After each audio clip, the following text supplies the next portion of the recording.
Alright, this is the 17mm socket that cracked when the DCF 961 was trying to remove that crank pulley bolt, and it ended up cracking the socket in two places. This is a thinner wall socket that usually comes in those Amazon impact kits. They usually come with 4 or 5 sockets that are thin wall, and I'm guessing it is to save on shipping costs because they are lighter. The sockets usually work great for lug nuts and other lower torque stuff, but for the crank pulley bolt, it obviously couldn't handle it. So what I'm going to do is weld up these two cracks. I'm not going to drill the ends or anything. I'm not really worried about the ends of the cracks, mostly the start. First thing we're going to do is grind out the cracks so we can get good penetration with the weld. I'm going to use my Ryobi variable trigger cut off tool. The beautiful thing about this Ryobi with the variable trigger is I can slowly spin the wheel and just have it grind it out real gentle. That means I can basically hold it in my hand and I'm not really too worried about getting injured. I'm not saying you shouldn't be worried about getting injured, but I'm not too worried because the wheel is spinning pretty slow. It's almost like using a file. Again, it's really cool to have this variable trigger saw and just be able to take your time and not have things spinning at 20,000 RPM. When I posted it had a variable trigger, there was like 20 comments telling me, oh, well, Torque Test Channel told me that the DeWalt was the most powerful. Who cares about your variable trigger? Well, I love this variable trigger.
The next thing we're going to do is remove all the paint.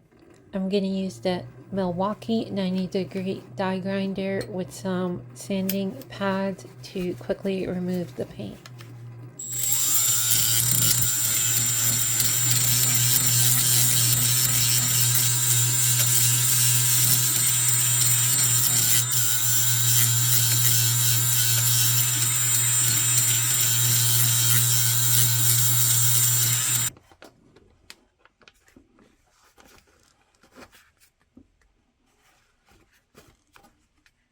Next thing, we're going to just tack weld the ends, see if we can get them to stay in place.